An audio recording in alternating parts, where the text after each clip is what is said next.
नमस्कार. आज आपण श्रीराम विद्यालय व उच्च माध्यमिक विद्यालय वडाडी अमरावती येथे एक अनोखा आगळावेगळा अभिनव उपक्रम या महाविद्यालयाच्या विद्यार्थ्यांद्वारे आणि शिक्षक वृंदांद्वारे होत आहे. या कार्यक्रमाचा जो अनुषंग आहे विद्यार्थ्यांना निवडणुकीची वयाच्या 18 वर्षावरील स्वतःचा हक्क जो मतदानाचा नागरी हक्क असतो तो शिकण्यासाठी या श्रीराम महाविद्यालयामध्ये त्याच संविधानिक पद्धतीद्वारे आज ही निवडणूक होणार आहे. त्या निवडणुकीचं सर्व प्रशंसा सर्व प्रक्रिया आपण इथे बघणार आहोत. तर ती प्रक्रिया नेमकी काय आहे, कशा स्वरूपात आहे, या महाविद्यालयाने नियोजन कशा प्रकारे केलं आहे ते आपण बघण्याचा मानस करूया. तर ही आहे मतदार यादी. विद्यालयाने वर्ग 10, 9, 8 या सर्व विद्यार्थ्याची यादी केलेली आहे. प्रत्येक विद्यार्थ्याचं या यादीमध्ये नाव दिलेलं आहे. ज्याप्रमाणे निवडणूक आयोगाद्वारे जी निवडणूक घेतल्या जाते, प्रत्येक जिल्हा परिषद असेल, ग्रामपंचायत असेल, विधानसभा असेल, लोकसभा असेल, याचसारखी ही श्रीराम विद्यालय येथे ही महाविद्यालयीन निवडणूक साजरी होताना आपण बघतोय. तरी पुढील रूपरेषा कशी आहे याबद्दल पुन्हा आपण विद्यार्थी कशा स्वरूपात मतदान करतायत या परिसरामध्ये आपण बघणारच आहोत. त्यांची यादी, त्यांचा निवडणूक प्रक्रियेमध्ये सहभाग हा सर्व आपण इथे बघणार आहोत. तरी या प्रक्रियेमध्ये त्यांनी जी खोली क्रमांक 2, खोली क्रमांक 1 या स्वरूपाच्या मतदान कक्षसुद्धा इथे निर्माण केलेले आहे. आपण बघतोय यामध्ये खोली क्रमांक 2मध्ये आपण जेव्हा आज जातोय यामध्ये आपल्याला बघता येईल निवडणूक अधिकारी, मतदान केंद्राध्यक्ष, मतदान अधिकारी, सोबतच मतदान अधिकारी क्रमांक 2, मतदान अधिकारी क्रमांक 3. यानंतर ही सर्व निवडणूक प्रक्रिया बॅलेट पेपरद्वारे होतील. या मतदान कक्षावर विद्यार्थी येणार आणि येथे आपलं मत तिथं मार्क स्वरूपात करेल व शेवटी या मतदान पेटीमध्ये टाकल्या जाईल. याचा आपण आढावा, याचा टाईम टेबल आपण पुढं बघणारच आहोत. श्रीराम विद्यालय व उच्च माध्यमिक विद्यालय वडाडी अमरावती येथे शालेय निवडणुकीचा हा सत्र आहे. ही यादी आहे.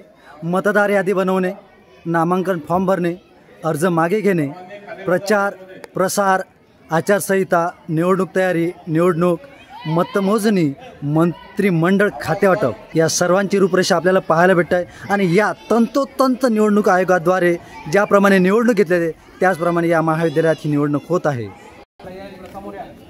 हजेरीमध्ये 2रा नंबर, 3रा नंबर, 4था, 5वा हजेरीनुसार माहिती आहे तुम्हाला.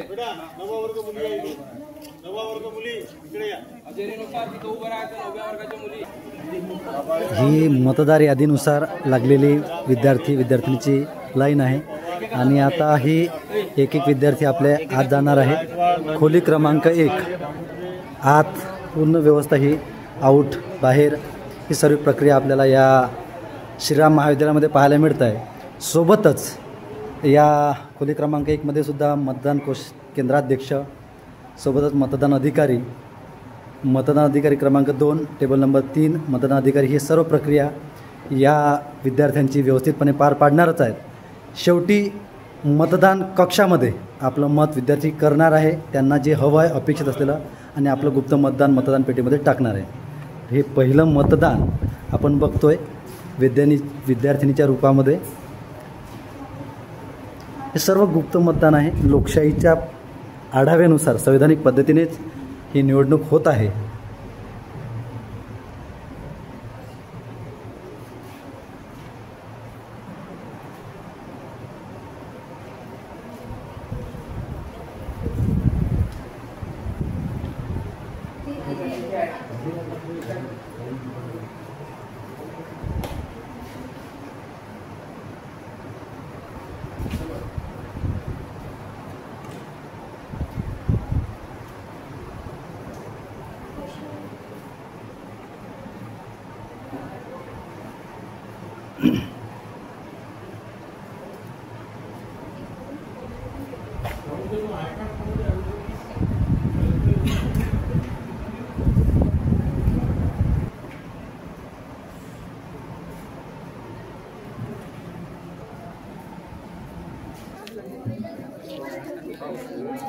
ही मतदारांची लाईन.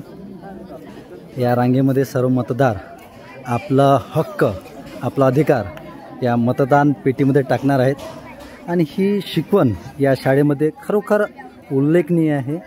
या विद्यार्थ्यांना त्यांचा अधिकार, काय निवडणूक प्रक्रिया आहे, वय 18 नंतरच कसं, ही सर्व प्रक्रिया आज या महाविद्यालयामध्ये विद्यार्थ्यांना शिकवल्या जात आहे.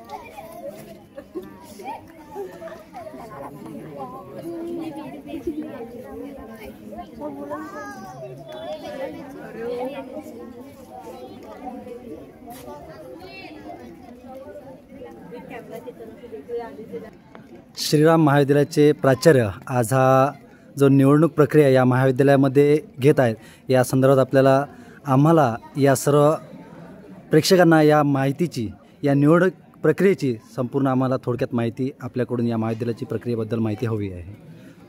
तर सर, माझा प्रश्न असा आहे की ही जी संकल्पना आहे, या वयाच्या 18 वर्षाच्या आतीलच मुलं मुली आहेत, पण या शालेय संदर्भामध्ये मंत्रिमंडळ, निवडणूक आयोग, निवडणूक प्रक्रिया ही तंतोतंत संवैधानिक पद्धतीने घेत आहे. याचा मानस नेमका काय आहे आपल्या महाविद्यालयाचा? 2024-25 मध्ये महाराष्ट्र शासनानं माझी शाळा सुंदर शाळा या उपक्रमाअंतर्गत शालेय निवडणूक हा त्यामधला पार्ट आहे. शासनाच्या निर्देशानुसार तशाच प्रकारचं दरवर्षी आम्ही ही शालेय निवडणूक घेतो. यावर्षीसुद्धा ही शालेय निवडणूक आमच्या विद्यालयात आयोजित केलेली आहे. शासनाच्या जी काही आचारसंहिता आहे त्या आचारसंहितेनुसार ही निवडणूक आमच्या विद्यालयात होत आहे. या निवडणुकीमध्ये जसा शासनाचा टाईम टेबल असतो तशा शासनाच्या टाईम टेबलनुसार तर निवडणुकीची जशी प्रक्रिया शासन राबवते तशा प्रकारे आमच्या विद्यालयात ही निवडणूक आम्ही इथं पार पडत आहे. यामध्ये निवडणूक कर्मचारी म्हणून आमचे काही शिक्षक, विद्यार्थी काम पार पाडत आहे. संविधानाच्या नियमानुसार वोटर लिस्ट तयार करण्यात आली आहे आणि त्यानुसार ते एकूण निवडणूक या विद्यालयात पार पडत आहे. सर, ही प्रक्रिया जी करता, या प्रक्रियेला साधारण मतदार यादी तयार करणे अथवा विद्यार्थ्यांना माहिती देणे, याच्यासाठी तुम्ही कालावधी साधारण किती लागलेला असेल? जवळपास 1 महिन्यापासून याची प्रक्रिया सुरू झालेली आहे आणि त्याचा टाईम टेबलसुद्धा आपल्या बोर्डवरती आपण डिस्प्ले केलेला आहे. समजा या मतदारामध्ये, या निवडणुकीमध्ये निवडून आलेले व्यक्ती यांच्याकडे अधिकार कुठल्या स्वरूपात तुम्ही हे महाविद्यालय म्हणून देणार आहात?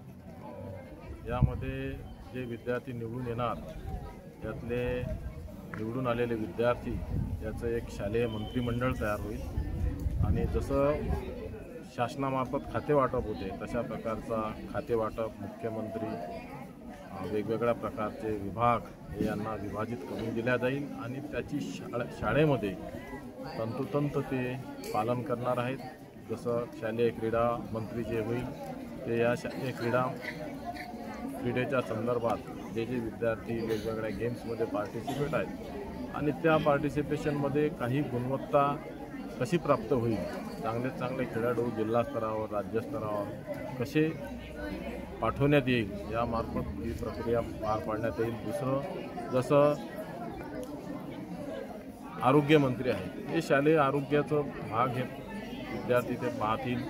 आरोग्य तपासणी विद्यालयात विद्यार्थ्यांच्या समस्या आरोग्यासंदर्भातल्या त्या सगळ्या कलेक्ट करण्यात येईल आणि त्यांची एक मंत्रिमंडळाची एक सभा घेण्यात येईल आणि त्या सभेमध्ये आपापल्या विभागात काही तरतुदी करायच्या आहेत, काही दुरुस्त्या करायच्या आहेत, त्यामध्ये काही आणखी चांगलं या विद्यालयासाठी त्या मंत्रिमंडळामार्फत त्या विभागामार्फत चांगलं करण्याचा मानस आमचा आहे.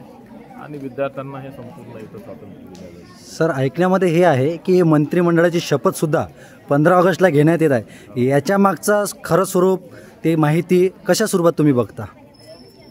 15 ऑगस्टला झेंडावंदन झाल्यानंतर या मंत्रिमंडळाची इथं शपथविधी पार पडण्यात येईल. जे संविधानामधल्या जे काही तरतुदीनुसार जे काही शपथ आहे तशा प्रकारची शपथ आपापल्या विभागाची हे मंत्रिमंडळ घेतील, अशा प्रकारची योजना आहे. धन्यवाद सर.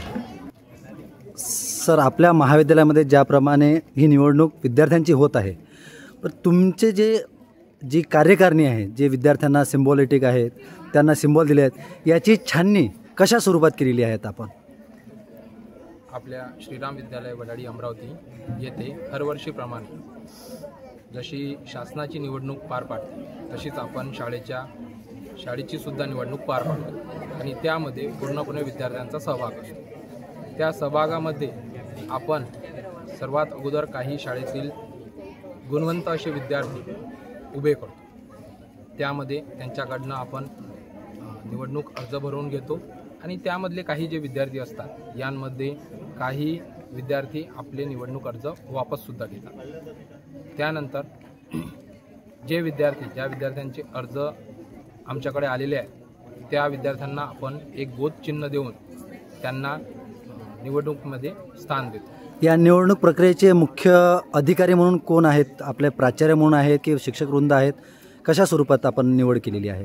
ही पूर्ण निवडणूक आमच्या शाळेचे माननीय मुख्याध्यापक साहेब श्री रवींद्रजी दिवे सर हे या पूर्ण निवडणुकीवर वॉच करतात किंवा याचं सगळं सरांकडे. सर, आपण ज्याप्रमाणे हे विद्यार्थ्यांना माहिती दिलेली आहे, तर या माहितीद्वारे आता ही निवडणूक 15 ऑगस्टला मंत्रिमंडळ सादर होणार आहे. याच्यानंतर खातेवाटपसुद्धा त्यांना दिल्या जाणार आहे. मग ही खातेवाटप देण्याची जबाबदारी ज्याप्रमाणे मंत्रिमंडळ आपण ज्या संविधानिक बघतो, ही महाविद्यालय स्तरावर आपण मंत्रिमंडळ म्हणून कशी त्यांना जबाबदारी देणार आहात? आपण त्यांच्या निवडून आलेले विद्यार्थी जे आहेत या निवडून आलेल्या विद्यार्थ्यांना त्यांना दिलेल्या वोटनुसार आपण त्यांचे खाते वाटप करतो. मग हा अधिकार मुख्यमंत्र्याकडे दिला जाणार आहे की प्राचार्यांकडे की शिक्षक वृंदांकडे? हा पूर्णपणे अधिकार मुख्यमंत्री व प्राचार्य यांच्या सल्ल्यानुसार हा होतो. धन्यवाद सर. ठीक आहे, थँक्यू. आपल्या या महाविद्यालयामध्ये तुमचं वयवर्ष 18 नसूनसुद्धा या कमी वयामध्ये तुम्ही मतदान करताय, तर तुम्हाला काय वाटतं? हे मतदान कशा स्वरूपात वाटतं तुम्हाला? आम्ही 18 वर्षाचे नाही आहेत, पण आम्ही 18 वर्षाचं व्हायचं आहे, पण तरी पण आम्हाला मतदान करायचं आहे, करायला लावत आहे. त्याबद्दल आम्हाला चांगलं वाटत आहे, कारण आम्ही 18 वर्ष झाल्यानंतर आम्हाला चांगला प्रतिनिधी निवडून द्यावाच लागेल. आणि कसं निवडायचं, काय निवडायचं, त्यामध्ये कोणत्या क्वालिटीज बघायच्या हे आम्हाला माहीत असायला पाहिजे. मतदान कसं होते हे पण आम्हाला कळलं पाहिजे. यासाठी आमची शाळा आम्हाला उपलब्ध करून देत आहे खूप काही. याबद्दल मला चांगलं वाटत आहे आणि आम्हाला खूप काही शिकायला मिळत आहे यामध्ये. तुला जे तू मतदान करणार, जे गुप्त मतदान तुम्ही बॅलेटद्वारे करणार आहात, ही प्रथमच करताय की याच्या आधीसुद्धा केलेलं आहे? नाही, मागच्या वर्षीपासून आमच्या स्कूलमध्ये चालू झालं आहे आणि हे माझं दुसऱ्यांदा. आणि तू मागच्या वेळेस जे निवडून दिलेला प्रतिनिधी आहे, तर तो खरोखर त्यांनी या महाविद्यालयासाठी चांगले काम केले आहेत? काय केले आहेत? काही ड्रॉबॅक्स? नाही, खूप चांगले काम केले. जे पण प्रतिनिधी निवडून आले त्यांनी सगळ्यात चांगले कामं केले आहे. विद्यार्थ्यांच्या समस्या सांगितल्या आहे, विद्यार्थ्यांना काय हवं आहे, कोणतं काय आहे ते सगळं सांगितलं आहे आणि सगळं उपलब्ध करून दिलं आहे. आता निवडणूक तू मतदान करणार आहेस, तर तुला काही कुठलं आमिष, कुठलं किंवा मलाच मतदान कर असं काही कल्पना किंवा संवाद झालेला आहे का तुझ्यासोबत? नाही, असा कुठले काहीच नाही. संविधानिक पद्धतीनेच या महाविद्यालयामध्ये निवडणूक होत आहे. हो. थँक्यू. आपण मतदान अधिकारी म्हणून इथे आहात, तर तुम्ही हे जे मतदान अधिकारी म्हणून तुम्ही करताय, तर हे तुम्हाला संविधानिक पद्धतीने या महाविद्यालयामध्ये होत आहे, याचा अनुभव तुम्हाला कसा वाटतोय? हो, अगदी बरोबर आहे. हे संविधान पद्धतीनेच होत आहे आणि मुलांना यातून म्हणजे नवीन म्हणजे कमी वयामध्येच त्यांना मतदानाची आवड आणि मतदान नेमकं कशासाठी करत आहे आपण ह्याची त्यांना जाणीव करून देण्यासाठी पण आपण हे कार्य करत आहे. ते उत्तमरित्या श्रीराम विद्यालयामध्ये पार पडत आहे.